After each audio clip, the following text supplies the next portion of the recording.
Gare de Lyon is one of Paris's many railway termini, and having been there myself numerous times, I can safely say it's my favourite, with its gorgeous façade, beautiful canopy arching over the concourse and platforms, clean and modern TGV departure hall, and famous, breathtaking Train Blu Restaurant.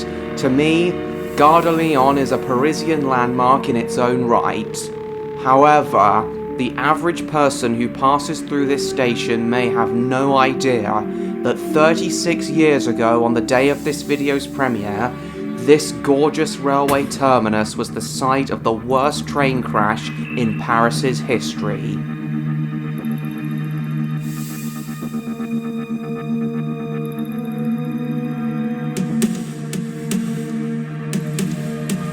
On June 27, 1988, SNCF commuter train number 153944 was running a 25-mile journey from the suburban town of Milan to Gare de Lyon.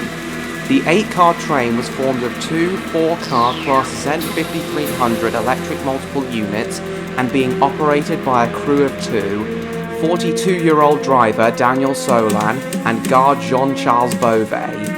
The unit numbers of the two Z5300s making up the 8-car consist are unknown. The journey is smooth and uneventful until 18:36 p.m. as the train passes through Gare de Lyon station, roughly 5 miles from Gare de Lyon. A young woman, who would later be identified as 21-year-old Odile Miroir, sitting in the second coach, suddenly leaps up from her seat and pulls the emergency brake. The train sharply stops in the platform, and Odile slips from the train and disappears before Jean Beauvais can question her as to why she pulled the brake. Before the train can set off again, Daniel Solan needs to reset the alarm and rearm the brakes.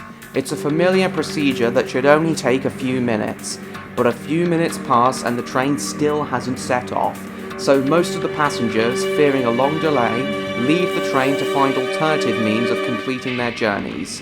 I mean, can you blame them? I would have done the same. While the remaining few accept a late arrival into Paris. As Solan and Beauvais struggle to rearm the brake system, things are running much more smoothly up at Gare de Lyon. Duty manager at the station's control room tonight is André Tollance. He's in charge of the safe and smooth coordination of the 360 TGV, intercity and commuter trains scheduled to run in and out of the station tonight. But the threat of terrorism is always on the back of his mind. Since 1981, Arab militant groups have been targeting France. They're protesting about French troops in war-torn Lebanon and demanding the release of Arab prisoners of war. Arguably the most infamous of these attacks was the New Year's Eve 1983 bombing of a TGV Sud-Est set running from Marseille to Paris, which killed 3 and injured 12, and was perpetrated by the infamous Carlos the Jackal. Remember this then recent history of terrorism in France for later. Back at Gare de Lyon, Solan and Beauvais have finally fixed the brakes, and their train's ready to set off again, but it's taken much longer than expected. The train is now running 26 minutes late. In order to make up some lost time, André Tollance instructs Solan to skip the next scheduled stop, Maison Alfort, and run non-stop to Gare de Lyon. But Solan's late train isn't Tollance's only headache tonight. There's also a problem on one of the commuter trains due to leave Gare de Lyon, train number 153951, a 4-car consist bound for Milan, being driven tonight by André Tanguy. The unit number of this train is also unknown. Tanguy is ready to depart, but his train's guard is running late. SNCF regulations prohibit Tanguy to depart without his guard, so all he and his passengers can do is sit and wait for the guard to show up. The delay means more and more people pile onto the train. Tanguy's outbound train is on platform 2, the same platform Daniel Solan's train is due to use. But Solan's train won't be delayed further by waiting for Tanguy's train to vacate the platform. A set of points 500 meters outside the station have been pre-programmed to automatically switch Solan's train into empty platform 1 if platform 2 is still occupied. Solan's train is now on the approach to Gare de Lyon, running at about 60 miles an hour. A yellow signal comes into view, warning Solan to start slowing down. Up ahead is a steep gradient leading down to Gare de Lyon's underground platforms. Solan applies the brakes, but there's barely any response. To his horror, he realizes the train's brakes aren't working. He informs Jean Beauvais immediately and instructs him to find the train's handbrake. As Jean Beauvais runs back down the train to look for it, Solan keeps trying the main brakes. They do slow down the train, but nowhere near enough. So he radios a desperate warning to the control room. Stop everything, I've got no brakes. Stop everything, I've got no brakes. Before hitting the train's radio alarm signal. This activates a high-pitched audio alarm in the control room and the driver's cabs of all the trains in the area. The signalmen immediately turn every green and yellow signal to red, and drivers stop their trains wherever they are. Unable to do any more from his cab, Solan rushes the remaining passengers to the rear of the train. Meanwhile, André Tanguy's guard has finally turned up, but now his signal has switched to red, and he can't clear his train from the platform. Daniel Solan manages to get all his passengers to the middle of the train. As they brace themselves for the inevitable impact, signallers catch sight of the Runaway rushing past them. Instead of being routed to empty platform 1 as planned, it's heading straight for Tanguy's packed commuter train. The signallers immediately issue a warning over the station's PA system to evacuate platform 2 and André Tanguy's train. Tanguy hears the warning and shouts over his train's intercom for the passengers to evacuate fast. As the lights of the Runaway come into view, Tanguy doesn't jump clear, but instead bravely stays on the intercom repeating his warning. And seconds later, it happens.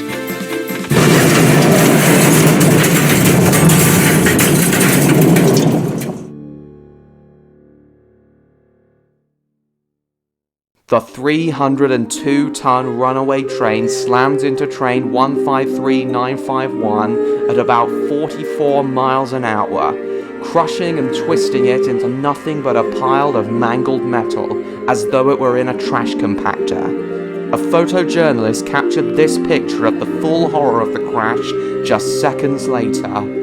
One passenger on André Tanguy's train in particular, 40-year-old Louvre Art Gallery employee Dominique Parvy, had a very narrow escape. She was frustrated with her train's delay and decided to disembark. This decision spared her her life, or at the very least being seriously injured.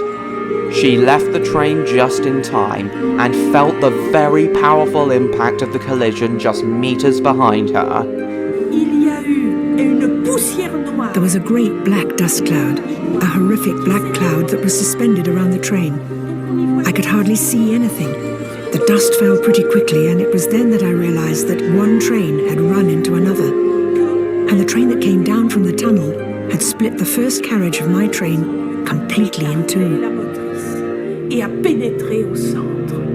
Thanks to Daniel Solan's quick thinking in getting all his passengers as far away from the epicenter of the impact as possible, everyone on his train survived, and most of them escaped without serious injury. But those on André Tanguy's train were nowhere near as lucky. Tanguy himself didn't stand a chance. The impact killed him instantly. Over 100 passengers are trapped in the wrecked train, most of which severely crush-injured and dying. It's 11 minutes before the first rescue workers arrive on the scene. Among said rescuers is Dr. René Yankovici, a war-hardened surgeon who saw brutal fighting in the civil war in Chad. But even someone like him has never seen anything like this. It was like a tin of sardines that had been opened. It was totally horrific. There were bodies falling out of windows which were all cut up. You could see decapitated people, amputated people. It wasn't like surgery in wartime, it was worse than surgery in wartime. Rescue workers must act fast, but there's a problem. The crumpled metal of the train is preventing them from reaching many of the survivors. Medics know that many will die from loss of blood and shock if they can't be rescued soon. Dr. Yankovici and his team have to make a grim decision. The only way of freeing the most seriously injured in time is to amputate their trapped limbs. The rescue operation continues all night long until noon the next day. By then, the weary emergency teams are recovering only bodies. The mangled trains are finally pulled apart, and Daniel Solan's train is hauled away to a siding. 56 people have been killed and 57 injured. It's the worst train disaster in Paris's history and the third worst in all of France. But how did this happen? How did train 153944's brakes fail in the first place? And why wasn't it rerouted to safety? The day after the crash, the French government appoints a 6-man team to conduct a skate investigation.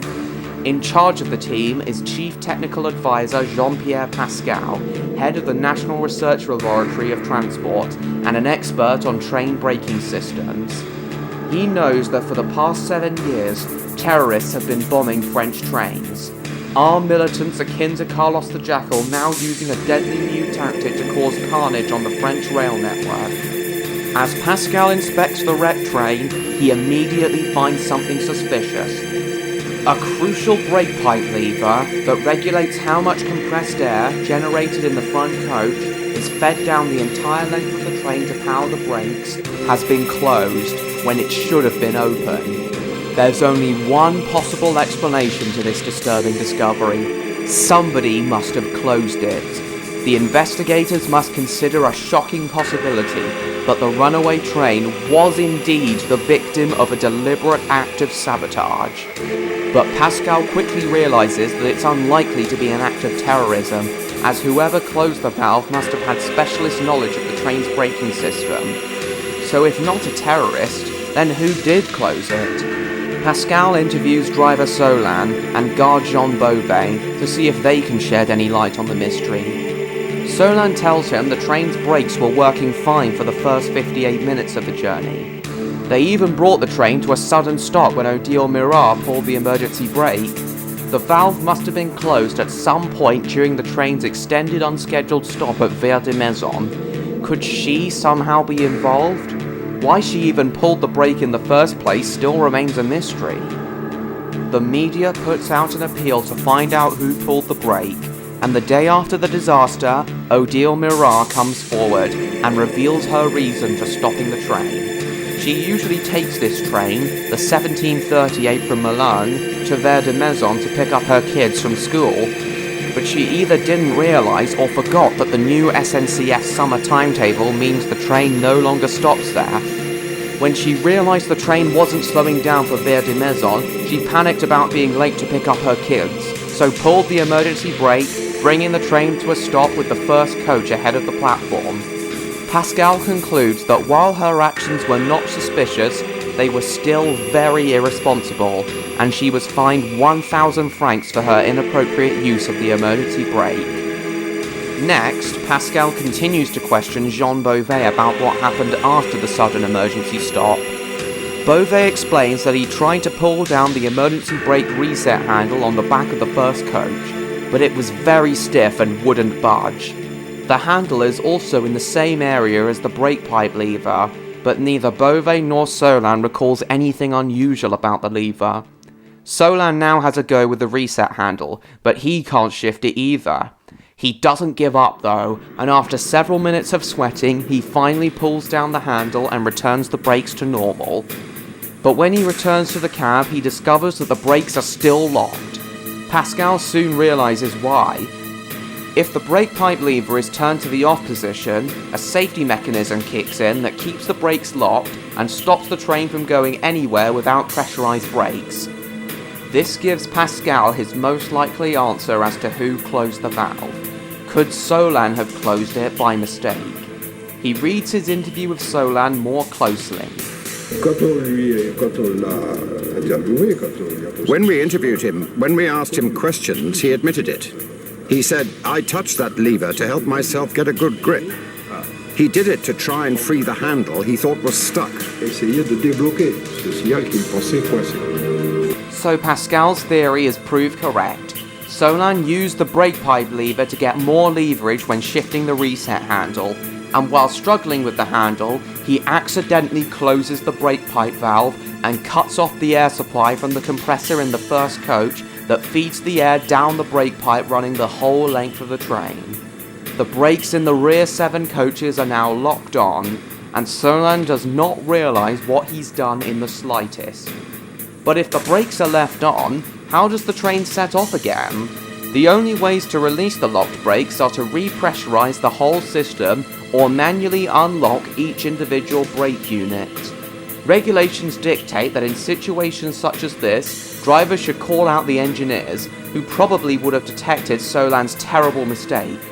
But he's anxious to set off again and ignores the rules because he's convinced he already knows what the problem is. Being unaware he's closed the brake pipe though, he does not realise the brakes are locked due to lack of pressure, but rather he thinks it's the complete opposite. There's too much pressure. He believes there's an airlock in the brake system. This can sometimes happen when the emergency brakes are activated, causing too much pressure in the individual brake units. He thinks if he can bleed some of the air out, the airlock will clear and the brakes will unlock. Solan works his way along the brake units of all 7 rear coaches of the train, assisted by Beauvais. It's a painstaking process, but the remedy works. The brakes unlock. But Solan has catastrophically misjudged his actions. He has not cleared an airlock and reset the brakes to normal. Instead, he's bled away what precious little air was left in the system. By freeing the brakes, he's unintentionally overridden one of the failsafe systems, and with the main brake pipe valve closed, there's no way for new air to come in and replenish the system, meaning the train now has barely any brakes. This is a horrifying catalogue of human error. Not only did Solan close the main system for feeding air to the brakes, he also then went on to painstakingly disarm the brakes on every coach behind the first.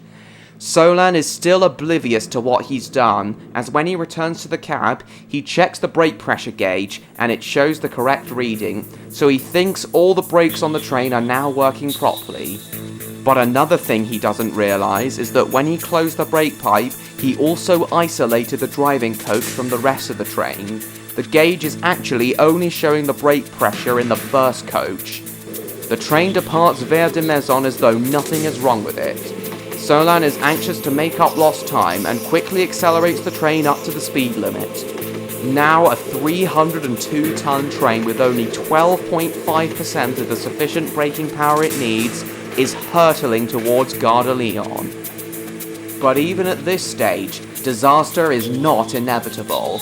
Remember, the train still had one more scheduled stop before Gare de Lyon at Maison Alfort, but controller Andre Tollens instructed Solan to skip the next station to make up time. Had he not told Daniel to do this, and Daniel tried to stop here, his train still would have overshot the station by about 1.5 miles, but it still would have come to a safe stop. But alas, this didn't happen, and 1 minute after departing Gare de Lyon, train 153944 speeds right through Maison Alfort, and the last chance for Daniel to use his brakes before Gare de Lyon is lost. But there are still a few safety features in place to avert disaster, one of which is a backup electric-powered brake equipped to the entire Z5300 fleet. Why didn't Solan use this brake? Pascal analyzes the train's onboard tachograph from the point Solan realizes the brakes were faulty. It confirms that even with just one working brake unit, Solan was still able to slow the train down from 60 to 28 miles an hour. But then the train reached the 4-degree gradient leading underground and picked up speed again. But even now, Solan still had one last chance to stop the train with the auxiliary electric brake. It's designed to slow trains going at high speed to save wear on the brake pads. The lever to operate them is right under Solan's nose, yet he didn't use it. This was due to a loathing of the electric brakes among drivers. They tend to avoid using this brake because it can cause mechanical problems. If the main air brakes and electric brakes are applied at the same time, it can often cause the wheels to lock, resulting in wheel flats which can be a nightmare for depot maintenance workers to repair and replace. Solan was one of the many drivers unaccustomed to using the electric brake, and in his panic, he simply forgot it was there. But if he had applied the electric brake, in combination with the sole working air brake, he could have slowed the train enough to avoid a major collision. The impact with Andre Tanguy's train would have been only slight. But alas, Solan didn't think of this, and while he did instruct Beauvais to go in search of the train's handbrake, Even if he'd found it, it would have been almost useless. The handbrake is only designed to stabilize stationary trains, and is simply nowhere near powerful enough to stop trains at high speed. Solan's terrible oversight means he loses his last chance to stop the train. But the Gare de Lyon signallers still had a chance to avert disaster, so now Pascal turns to their actions. Standard procedure when faced with a runaway train is to identify and divert it to an empty stretch of track. 90 seconds before the crash, controller André Tollens heard Solan's distress call over the radio. In any communication with a control center, the driver should give their name and position. But in his panic, Solan makes yet another terrible mistake. He doesn't identify himself. Tollens has no idea which train the distress call came from, and Solan's voice is so distorted with emotion, Tollens doesn't recognize him. And when he tries to raise the mystery driver again, there's no response. Solan must have left his cab. All Tollens knows is that the runaway train must be one of 4 trains bound for the underground platforms. Now he and his team try to call all 4 drivers. If they can eliminate the 3 not in trouble, they'll be able to identify the runaway and divert it. There's just one problem with this plan. Remember, before Solan left his cab, he hit the general radio alarm. When drivers hear the alarm, they must stop at the next signal and wait to receive instructions. But it also means drivers start to call Tollens to find out what's going on.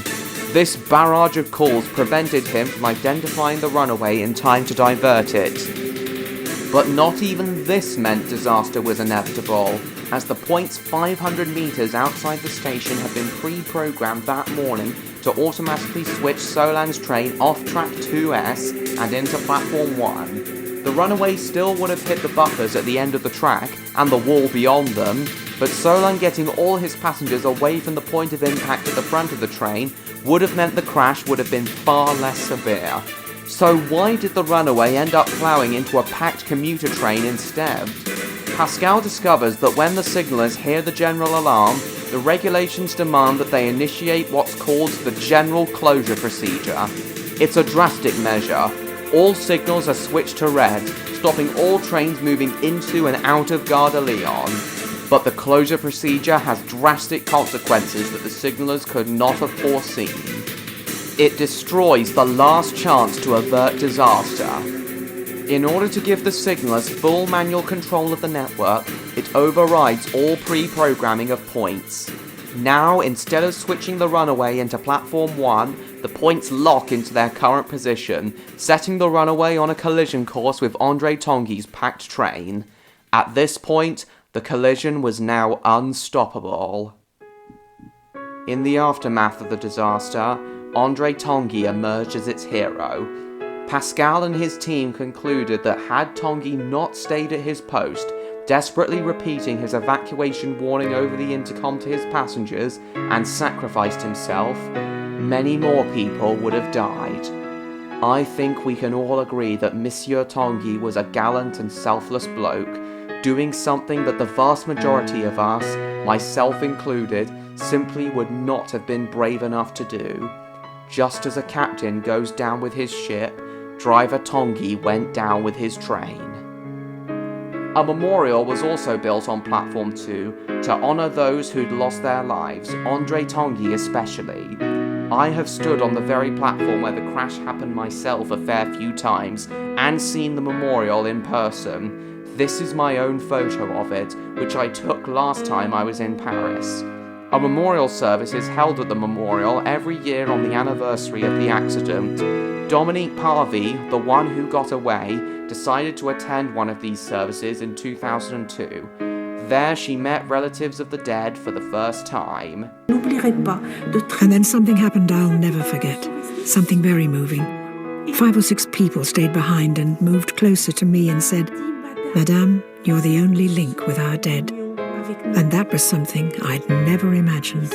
At the end of the day, the main cause of the Gare de Lyon crash was driver error, but Pascal and his team also highlighted several technical and safety shortcomings. The external brake pipe lever was too easily accessible and vulnerable to sabotage. The radio system was overcomplex, and drivers required more training in its use. And they also recommended that signallers should be able to switch all signals to red without overriding any pre-programming of points. And then came the criminal charges. Passenger Odile Mirat, Daniel Solan, Jean-Charles Beauvais, and André Tollant were all summoned to court for their roles in causing the disaster. Odile Mirat was cleared of all charges and further penalisation, aside from the 1,000 franc fine she'd already received for her inappropriate use of the emergency brake. André Tollant also received a fine, but otherwise was let off the hook. Jean-Charles Beauvais ended up receiving 6 months probation. Daniel Solan, though, got the worst of the criminal charges. He was found guilty of negligent manslaughter and public endangerment, and sentenced to 4 years in prison. His sentencing was controversial from the beginning, though. Many people, myself included, feel that Solan receiving jail time was unfair, as he was under heavy pressure from his superiors to keep to the new tight summer timetable, being forced to rely on outdated technology and safety systems, and was not given sufficient safety and crisis management training. We believe that SNCF as a whole is at fault for this disaster. This opinion was mainly shared by the SNCF workforce, who went on strike following Solan's trial out of sympathy for him. The strike resulted in Solan and Beauvais being given a retrial, which led to Solan's prison sentence being reduced to 6 months, with the remaining 3.5 years being turned into probation time, while Beauvais ended up being relieved of all guilt and taken off probation. In response to the disaster, SNCF introduced a raft of new safety measures.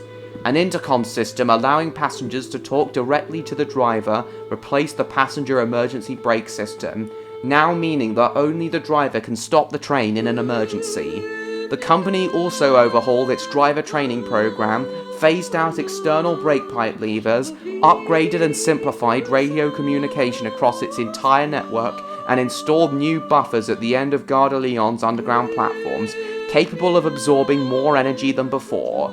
As for the trains involved in the crash, the front cab of number 153944 was replaced and the unit returned to service.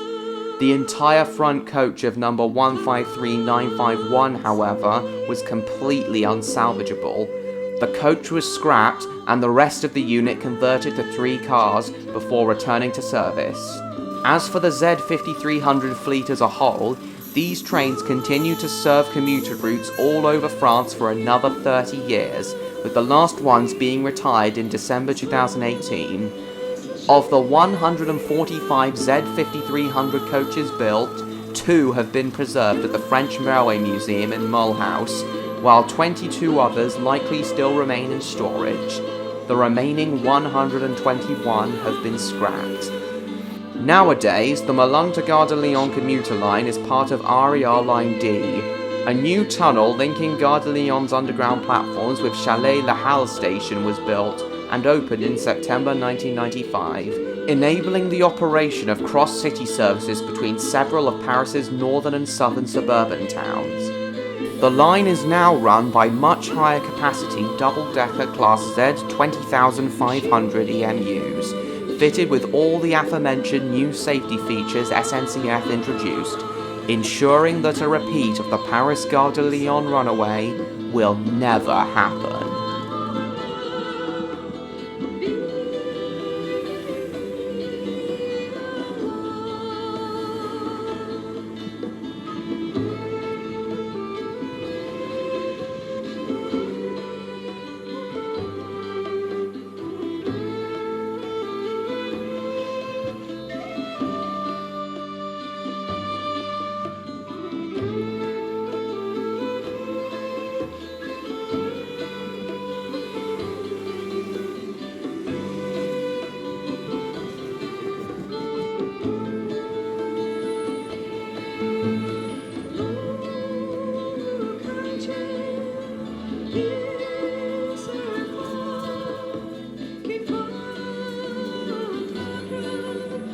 Should